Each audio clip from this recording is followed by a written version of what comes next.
ವೀಕ್ಷಕರೇ ನಮಸ್ಕಾರ. ನಿಮ್ಮ ಸಿರಿಮನ ಯೂಟ್ಯೂಬ್ ಚಾನಲ್ಗೆ ಆತ್ಮೀಯ ಸ್ವಾಗತ. ಈ ದಿನದ ವಿಡಿಯೋ ವಿಶೇಷತೆ ಏನಪ್ಪ ಅಂತೇಳಿದರೆ, ಒಬ್ಬರು ಮಹಿಳೆ ಸಮಗ್ರ ಸಾವಯವ ಕೃಷಿಯನ್ನು ಕೈಗೊಳ್ಳಬೇಕು ಅಂತೇಳಿ ತನ್ನ ಮನೆಯ ಪಕ್ಕದಲ್ಲಿರುವ 4-5 ಗುಂಟೆ ಜಾಗದಲ್ಲಿ ಸಮಗ್ರ ಸಾವಯವ ಕೃಷಿಯನ್ನು ಕೈಗೊಂಡು ನಂತರ ಅದನ್ನು ತನ್ನ ತೋಟಕ್ಕೆ ವಿಸ್ತಾರ ಮಾಡಿಕೊಳ್ಳುವ ಯೋಜನೆ ಹಾಕಿಕೊಂಡಿದ್ದಾರೆ. ಅವರು ತಮ್ಮ ಮನೆಯ ಪಕ್ಕದಲ್ಲೇ ಎಲ್ಲ ರೀತಿಯ ಹಣ್ಣಿನ ಗಿಡಗಳನ್ನು, ಬೇಕಾದಂತಹ ತೆಂಗು, ಅಡಿಕೆ, ಬಾಳೆ ಮುಂತಾದ ಬೆಳೆಗಳನ್ನು ಪಶುಸಂಗೋಪನೆಯನ್ನು ಮಾಡಿಕೊಂಡು ಅದರಲ್ಲಿ ಯಶಸ್ವಿಯಾದರೆ ಅದನ್ನು ತಮ್ಮ ತೋಟಕ್ಕೆ ವಿಸ್ತಾರ ಮಾಡಿಕೊಳ್ಳುವಂತಹ ಯೋಜನೆ ಹಾಕಿಕೊಂಡಿದ್ದಾರೆ. ಸ್ನೇಹಿತರೆ, ಬನ್ನಿ ಅವರಿಂದಲೇ ಮಾಹಿತಿಯನ್ನು ಪಡೆಯೋಣ. ಓಕೆ ಅಮ್ಮ, ನಮಸ್ಕಾರ. ತಮ್ಮ ಪರಿಚಯ ಮಾಡಿಕೊಂಡು. ನಮ್ಮ ಮನೆಯವರ ಹೆಸರು ಅರಳಪ್ಪ ಅಂತ. ನಾವು ಸಮಗ್ರ ಕೃಷಿ ಮಾಡ್ತಾ ಇದ್ದೀವಿ. ಅದರಲ್ಲಿ ಹಣ್ಣಿನ ಗಿಡಗಳು. ನಿಮ್ದು ಊರು ಯಾವುದು ಅಂತ? ನಮ್ದು ಊರು ತಾಯಿ ಮನೆ ಶಿವಮೊಗ್ಗ, ನನ್ನ ಗಂಡನ ಮನೆ ದಾಸಕೋಡ್ನಳ್ಳಿ. ಇದು ದಾಸಕೋಡ್ನಳ್ಳಿ ಅಂತ? ದಾಸಕೋಡ್ನಳ್ಳಿ, ಮಾದಿಹಳ್ಳಿ ಹೋಬಳಿ, ಮದ್ದೂರು ಪೋಸ್ಟ್, ಹಾಸನ ಜಿಲ್ಲೆ.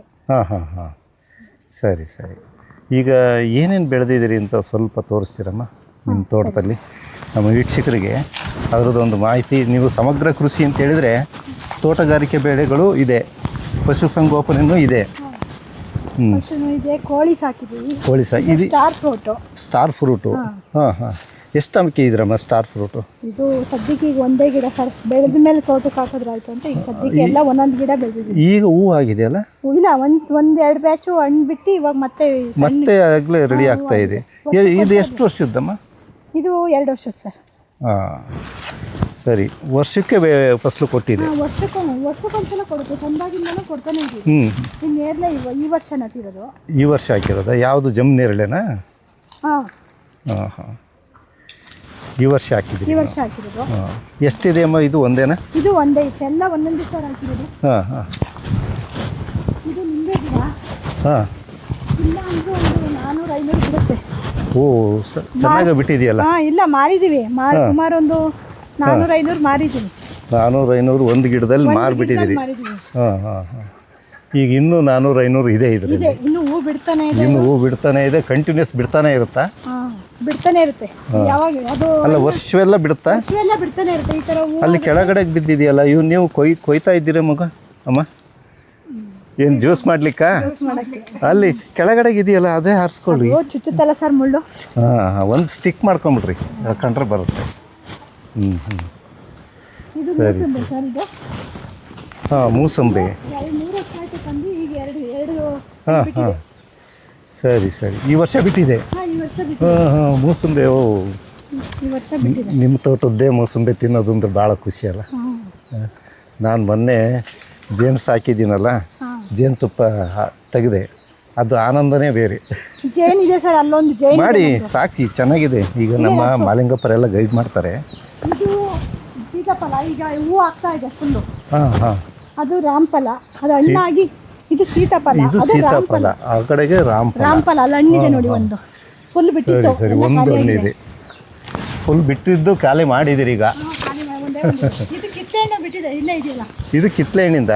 ಇದು ಕಿತ್ತಳೆ ಹಣ್ಣು. ಓಹೋ, ಇದು ಕಿತ್ತಳೆ 2 ಗಿಡ ಇದೆ ನೋಡ್ರಿ. ಮೂಸುಂಬೆ ಬೆಳೆದ್ರಿ, ಕಿತ್ತಳೆ ಬೆಳೆದ್ರಿ, ದಾಳೆ ಎಂಥದ್ದು, ಸಪೋಟ, ಸೀತಾಫಲ. ಹಾಂ, ರಾಮಫಲ. ಈ ಕಡೆ ಗೂವ, ಪೇರ್ಲೆ. ಹಾಂ, ಲಕ್ಷ್ಮಣ ಫಲ ಬಿಟ್ಟಿದ್ದೀರಿ? ಫಸಲು ಇದೆಯಾ? ಕಾಯಿ ಇದೆಯಾ? ಓಕೆ. ಹಾಂ. ಅದ್ರ ಮೇಲೆ ಕೂತ್ಕೊಂಡಿದೆ ಕೆಂಜಿಗ. ಕರೆಕ್ಟ್. ಅದನ್ನು ಝೂಮ್ ಮಾಡಿಕೊಂಡು ತೋರ್ಸೋಣ. ಅದು ದೊಡ್ಡದಿತ್ತು, ಹಣ್ಣಾಗ್ಬಿಡ್ತು, ನನ್ನ ಮಗಳು ತಗೊಂಡೋದ್ಲು. ಹಾಂ. ಇದು ಕ್ಯಾನ್ಸರಿಗೆ ಒಳ್ಳೇದಲ್ಲ? ಹೌದು, ತುಂಬ ಚೆನ್ನಾಗಿದೆ. ಕ್ಯಾನ್ಸರಿಗೆ ರಾಮಬಾಣ ಅಂತ ಹೇಳ್ತಾರೆ ಇದನ್ನು. ಓಕೆ. ಆಮೇಲೆ ಇದು ಸೀಬೆ ಇಲ್ಲಿ ಒಂದು ಹಣ್ಣಾಗಿದೆ. ಹಕ್ಕಿಗಳಿಗೆ ಅಂತ ಬಿಟ್ಬಿಟ್ಟಿದ್ದೀರಿ? ಹಾಂ. ನೋಡಿ, ನಿಮಗೆ ಆ ಪಕ್ಷಿ ಪ್ರೇಮ ಇದೆಯಲ್ಲ, ಯಾಕೆಂದರೆ ಅವೆಲ್ಲವೂ ಇದ್ದರೆ ನಮ್ಮ ಜೀವನ. ಕೋಳಿಗಳು ಎಷ್ಟು ಸಾಕಿದ್ದೀರಮ್ಮ? ಎಲ್ಲಿದೆ ಕೋಳಿ? ಇಲ್ಲಿ ಇದಾವಲ್ಲ? ಓಹೋ,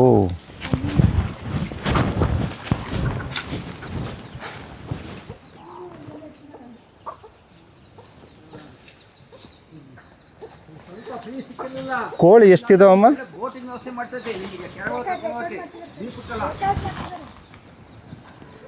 ಹಾಂ ಹೇಳಿ. ಕೋಳಿ ಎಷ್ಟಿದೆ ಅಂದ್ರಿ? ಕೋಳಿ ಸರ್ ಒಂದು 50 ಇತ್ತು, ಒಂದು 25-30 ಕೊಟ್ಟಿದ್ದೀನಿ, ಇನ್ನೊಂದು 20 ಇದೆ ಈಗ. ಈಗ 20 ಇದೆ. ದೊಡ್ಡದು ಇದೆ, ಅಲ್ಲಿದೆ. ಈಗ ಇವು ಎಲ್ಲ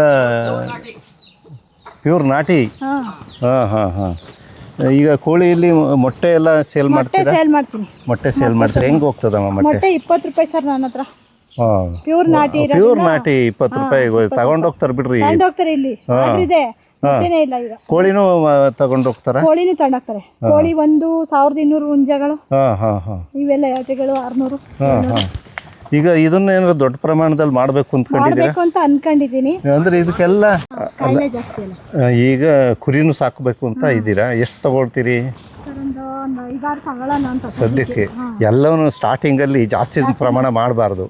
ಯಾಕೆಂದ್ರೆ ಕಾಯಿಲೆಗಳು ಜಾಸ್ತಿ ಅಲ್ವಾ ಸರ್. ಸೆಕೆದೆಗೆ ಸ್ವಲ್ಪ ಮಳೆಗಾಲ ಶುರುವಾಗ್ಲಿ, ತೋಟಕ್ಕೆ ಫುಲ್ಲು ಇದು ಮಾಡಿಸ್ಬಿಟ್ಟು ಇಲ್ಲಿ. ಇದು ಮಾತ್ರ ಫುಲ್ಲು ಫೆನ್ಸಿಂಗ್ ಕವರ್ ಆಗಿದೆ. ಕೋಳಿ ಸಾಕಕ್ಕೆ ನಾವೇ ಮಾಡಿಸಿದ್ವಿ, ಮಾಡಿಸ್ಬಿಟ್ಟಿದ್ದೀರಿ. ನೀವು ಇದರಲ್ಲಿ ಹೆಚ್ಚು ಕಡಿಮೆ ಒಂದು ಹಗ್ಲು ಎಲ್ಲ ಆಮೇಲೆ 1 ಗಂಟೆ ತನಕ, ಆಮೇಲೆ ತೋಟದೊಳಗಡೆ ಬಿಟ್ಬಿಡ್ತೀನಿ. ಗೇಟ್ ತೆಗೆದ್ಬಿಟ್ಟು 1 ಗಂಟೆ ಮೇಲೆ ಬಿಡ್ತೀನಿ. 1 ಗಂಟೆ ತನಕ ಮೇಯ್ಸೋದು ಆಯ್ತು. ರಾಗಿ, ಗೋಧಿ ಹಾಕ್ತೀನಿ.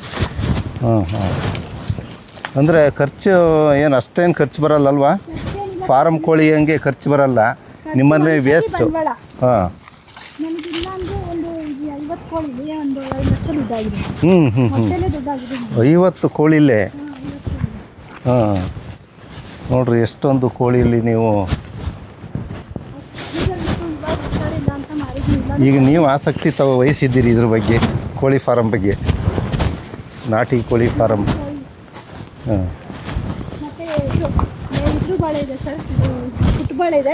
ಹಾಂ, ಪುಟ್ಟ ಬಾಳೆ ಇದೆ. ಆ ಕಡೆ ಹಾಂ, ಒಂದು ಗೋಡೆಗಳು ನೋಡಿ ಸರ್, ಇದು ಪುಟ್ಟ ಬಾಳೆ. ಇದು ಪುಟ್ಟ ಬಾಳೆ.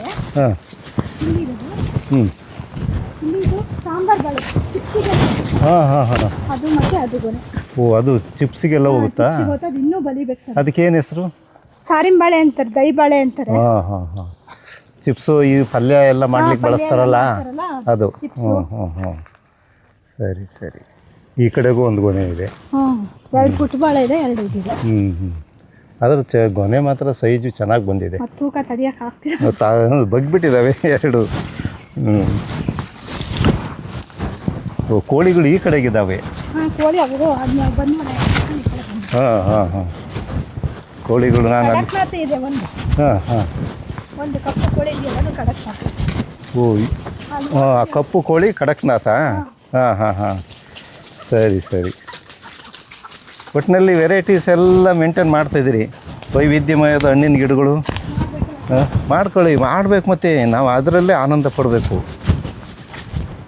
ಖಂಡಿತ. ಈ ದನಿನ ಕೊಟ್ಟಿಗೆ ಖಾಲಿ ಆಗಿಬಿಟ್ಟಿದೆ. ನೀವು ಯಾಕೆಂದರೆ ಜೀವಾಮೃತ ಮಾಡ್ಕೊಳ್ಳೋಕ್ಕೆ ದನ ತೋಟ ಇರೋದ್ರಿಂದ ಸದ್ಯಕ್ಕೆ ನೋಡ್ಕೊಳ್ಳೋರಿಲ್ಲ. ಆಮೇಲೆ ತಗೊಂಬಂದು ಎಲ್ಲ ಬೇಕೇ ಬೇಕು ಬಿಡ್ರಿ. Okay, thanks. ನಿಮ್ಮ ಸಮಗ್ರ ಸಾವಯವ ಕೃಷಿಯ ಕನಸು ನನಸಾಗಲಿ. ನಿಮ್ಮ ದಿಟ್ಟ ಹೆಜ್ಜೆಯ ಒಂದು ಪ್ರಯತ್ನ ಬೇರೆ ಹೆಣ್ಣು ಮಕ್ಕಳಿಗೆ ಪ್ರೇರಣೆ ಆಗಲಿ ಅಂತೇಳಿ ನಿಮಗೆ ಶುಭ ಹಾರೈಸ್ತಾ ಇದ್ದೇವೆ ಮೇಡಮ್. ಧನ್ಯವಾದಗಳು.